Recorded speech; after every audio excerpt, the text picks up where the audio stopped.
আজকের ক্লাস আমরা টাইপ টুল সম্পর্কে জানবো। তো টাইপ টুল সম্পর্কে আজকের ক্লাস আমরা জানবো। তো টাইপ টুলের কাজটা হচ্ছে আপনার টাইপ করা। যেমন আপনার যে কোনো কাজের ক্ষেত্রে আমাদের অবশ্যই যে কোনো ডিজাইনের ক্ষেত্রে ডিজাইনের ভিতরে তো আমাদের লেখা অবশ্যই লিখতে হয়, তাই না? তো এখানে আপনার টাইপ টুলের তিনটা স্টাইল আছে। একটা হচ্ছে টাইপ টুল জাস্ট সোজা ফরম্যাট যেটা, আর একটা হচ্ছে টাইপ অন পাথ টুল, আর একটা হচ্ছে ভার্টিক্যাল টাইপ টুল। আজকে আমরা এই তিনটা টাইপ টুল সম্পর্কে জানার চেষ্টা করব। তো প্রথমে আসি আপনার টাইপ টুল।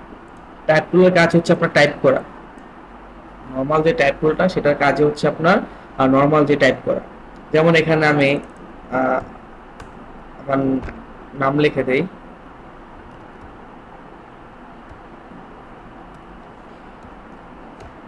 ইমরান, সরি, জাস্ট আমি আমার নাম লিখে দিলাম ইমরান। একেবারে সিমিলার একটি সোজা সোজা একটি লেখা আর কি, সোজা একটি টাইপ এখানে আমরা তৈরি করে ফেললাম। আচ্ছা, এই তো গেল আপনার জাস্ট সোজা, তাই তো। এখন আসি আমরা দেখি পাথন ট্যাগ টুলের কাজটা কি। আমরা বিভিন্ন টাইপের লোগোতে দেখি যে আপনার গোলের ভিতরে আহ একটি গোলের ভিতরে আপনার গোল লেখা, তারপর হচ্ছে আপনার লোগোর ভিতরে লেখা। তো সেই সব লেখাগুলো আমরা টাইপ অন পাথ টুলের সাহায্যে লিখতে পারবো। যেমন ধরেন আমি আপনাদের ডেমো হিসাবে একটি দেখাই। ধরেন এই যে আহ, এটা আমাদের আসলে লোগোর একটা অংশ, কেমন। তো আমি এখানে একটা ইলিপস টুল নিলাম। ইলিপস টুল নেওয়ার পর আমি ফিল কালারটাকে স্ট্রোক কালার করে দিলাম। স্ট্রোক কালার করে দেওয়ার পর আমি এখন চাচ্ছি যে আমার এই লেখাটা হবে এই সার্কেলের ভিতর, কেমন। তো আমি এখানে টাইপ অন পাথ টুলটা সিলেক্ট করলাম। সিলেক্ট করার পর আমার এই পাতের উপরে জাস্ট আমি একটা ক্লিক করে দেব। ক্লিক করলে দেখবেন যে আমার পাতের ভিতরে আমার লেখাগুলো যোগ হয়ে গেছে। জুম করে দেখাই, এই পাতের ভিতরে আমার টাইপ তাই লেখাগুলো গোল হয়ে মানে লেখাগুলো অ্যাড হয়ে গেছে। আমার পাতটা যেরকম আমার লেখাগুলো ঠিক সেরকম হয়ে গেছে। তো এখন আমি কন্ট্রোল টি দিয়ে আমার ক্যারেক্টারটা নিয়ে আসবো, অথবা আপনারা যদি শর্ট ফর্ম না জানেন তাহলে এখানে ক্যারেক্টার অপশনটা পাবেন। এই যে ক্যারেক্টার অপশন, এখান থেকে চাইলে আপনি আপনার ফন্ট বড় ছোট করে নিতে পারবেন। তো আমি আমার ফন্টটাকে বড় করে দিই, আরো 50 করে দিলাম। 50 করে দেওয়ার পর আমি এখানে আমার ফন্টটা চেঞ্জ করে দিই। ফন্ট এখানে অনেক ফন্ট আছে, আমি এই ফন্টটা দিলাম। দেওয়ার পর আমি সবগুলোকে কেটে দিয়ে এখন আমি এখানে লিখবো, কি লিখবো, সাপোজ কিছু লিখি, বেগম বাজার বণিক সমিতি। জাস্ট আমি আপনাদের বোঝানোর ক্ষেত্রে আর কি এই লেখাটা লিখলাম। লেখাটা লেখার পর এখন আমার লেখাটা আপনার ছোট হয়ে গেছে। তো আমি চাচ্ছি যে লেখাটা আরো বড় করবো। তো কিভাবে করবো, আমি এই যে ক্যারেক্টার অপশনটা আছে এখানে ক্লিক করে আমার লেখার যে সাইজটা আছে সেটাকে আমি এখান থেকে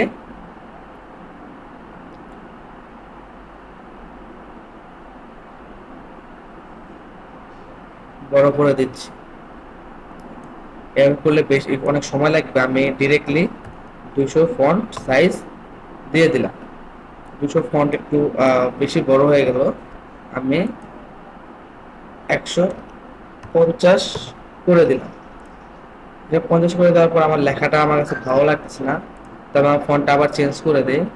ফন্টটা চেঞ্জ করে দিয়ে দেখি কি ফন্ট দিলে ভালো লাগবে। এটা দিলাম।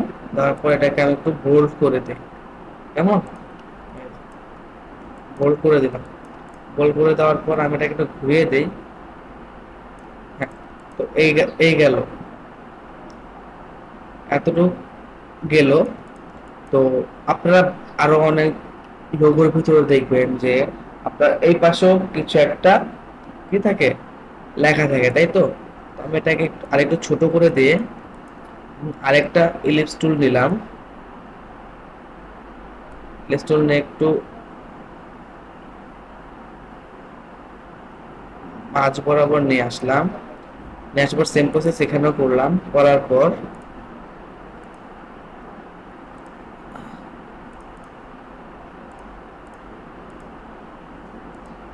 দিলাম। তারপর এখানে লিখবো যে সাপোজ 1971 লিখে দিলাম। 71 লিখে দেওয়ার পর আমার এখানে দেখুন আপনারা, আমার লেখাটা কিন্তু এইরকম হয়ে গেল, তাই তো? আমি যদি আমার লেখাটা ভিতরে ঢুকিয়ে দিব, তো এই যে অপশনটা দেখতেছেন, এটাকে ধরে যদি আমি ড্রাগ, কোথায় গেল,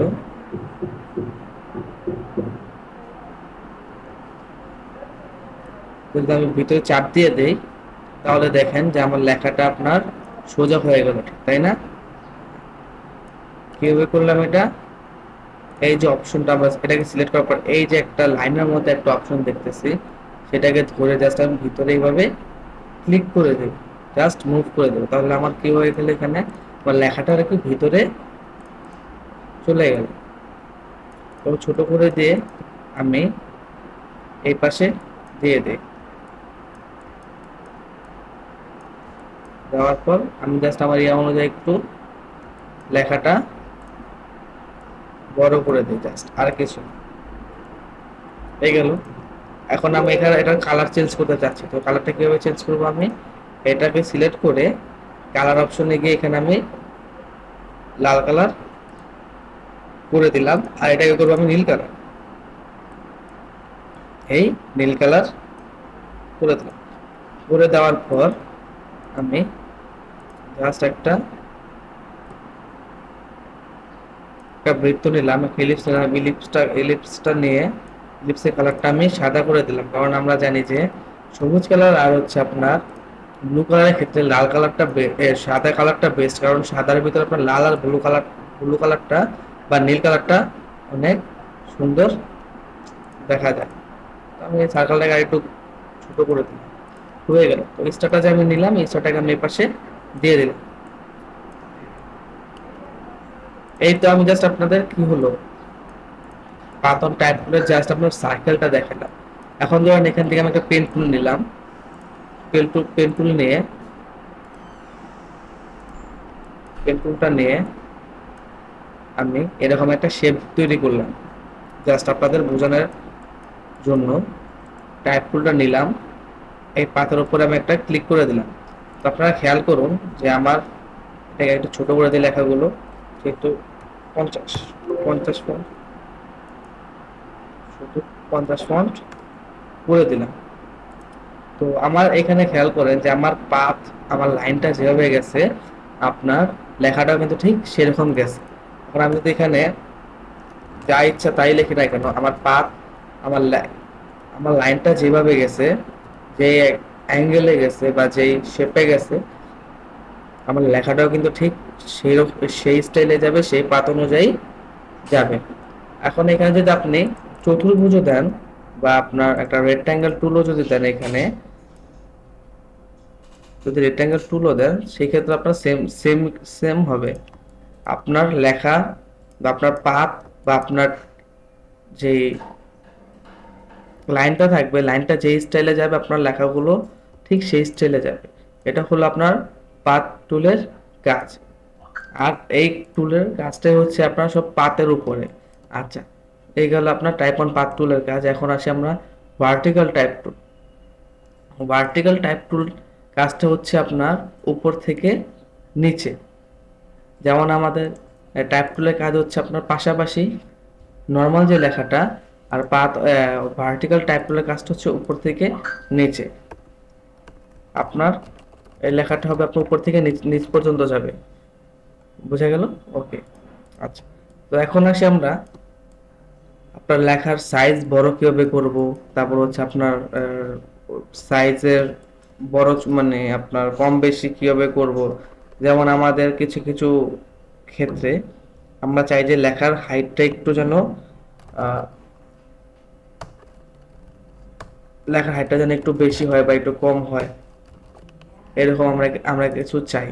তারপর আমরা চাই যে মিডল, আমাদের লেখাটা যেন মিডল অ্যালাইনমেন্ট থেকে হয় বা ডান অ্যালাইনমেন্ট থেকে হয় বা বাম অ্যালাইনমেন্ট থেকে হয়। তো এখন দেখবো যে সেগুলো আমরা কিভাবে করতে পারি। তো আচ্ছা, প্রথমে আমরা আসি যে লেখার যে ফন্টের যে সাইজটা, সেটা আমরা কিভাবে বাড়াবো কিভাবে কমাবো। তো আমরা যদি এখানে প্রথমে কন্ট্রোল টি ক্লিক করব, তো আমাদের যে ক্যারেক্টারটা আসবে সেটা অন হয়ে যাবে। তো আমরা যদি কন্ট্রোল টি শর্ট ফর্মটা না জানি, তো সেই ক্ষেত্রে আমরা লেখাটাকে সিলেক্ট করার পর এখানে যে ক্যারেক্টার অপশনটা আসবে সেই অপশনটাকে আমরা ক্লিক করব। ক্লিক করার পর দেন এখানে আপনার এই যে লেখা ফন্ট বড় ছোট করার অপশন পেয়ে যাবেন, তারপর ফন্টের হাইট কম বেশি করার অপশন পেয়ে যাবেন, ফন্টের দূরত্ব কম বেশি করার অপশন এখানে পেয়ে যাবেন। তো আমরা এখন কি করব, ফন্টের হাইট বাড়াবো কিভাবে, ক্যারেক্টারে ক্লিক করব, আপনার টাইপ সিলেক্ট করে ক্যারেক্টারে ক্লিক করে দেন, এই যে অপশনটা দেখতেছেন সেখানে আপনি যত বেশি ফন্ট নাম্বার দিবেন ঠিক তত বেশি আপনার ফন্ট বড় হবে, যত কম আপনি ফন্ট নাম্বার দিবেন তত আপনার ফন্ট ছোট হবে। এখন আসি আমরা হাইট, আমি এখন চাচ্ছি যে আমার এখান থেকে এতটুকুর হাইট আমি বাড়াবো। তো কিভাবে বাড়াবো, আমরা এই ক্যারেক্টারে যাব, ক্যারেক্টারে গিয়ে এই অপশনটাতে আমি এই অপশনটাতে ক্লিক করব। এটা হচ্ছে আপনার টাইপের কি বলে ওটাকে, আপনার টাইপ লেখার হাইটকে বড় ছোট করবে। তো আপনি যদি এখান থেকে ক্লিক করেন তাহলে আপনার লেখা এখান থেকে হাইট বাড়তে থাকবে, আর যদি আপনি নিচে ক্লিক করেন সেক্ষেত্রে আপনার লেখার হাইট সেটা কমতে থাকবে। এখন আসি আমরা লেখার পাশে অনেক ক্ষেত্রে আমরা লেখার পাশে একটু বেশি গ্যাপ চাই বা বেশি ফাঁকা চাই, তাই তো? তখন আমরা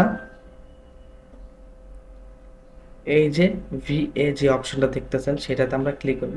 যখন আমরা উপরের সাইডটায় ক্লিক করব সেই ক্ষেত্রে আপনার হাইট অটোমেটিকলি আপনার লেখাটা অটোমেটিকলি আপনার বড় হচ্ছে বা সাইডে আপনার বাড়ছে। আর যখন আপনি লেখাটা চাপাতে চাইবেন তো সেক্ষেত্রে নিচের অপশনটাতে ক্লিক করলে লেখা অটোমেটিকলি আপনার চেপে যাবে, যেমন এখানে আপনার চেপে যাচ্ছে।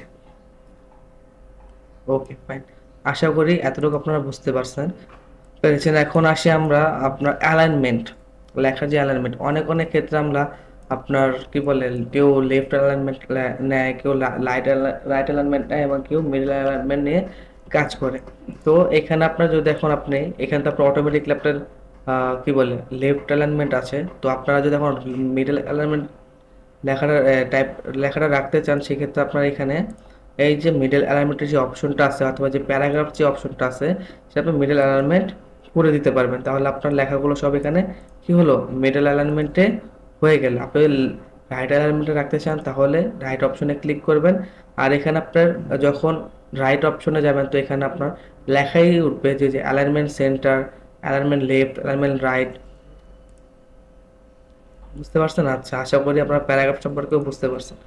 তো এই ছিল আপনার টাইপ টুল সম্পর্কে। তো আশা করি আপনারা বুঝতে পারছেন। তো দেখা হবে ইনশাআল্লাহ নেক্সট ক্লাসে। বিস্তারিত জানতে কল অথবা হোয়াটসঅ্যাপ করুন 01913168904 এই নম্বরে।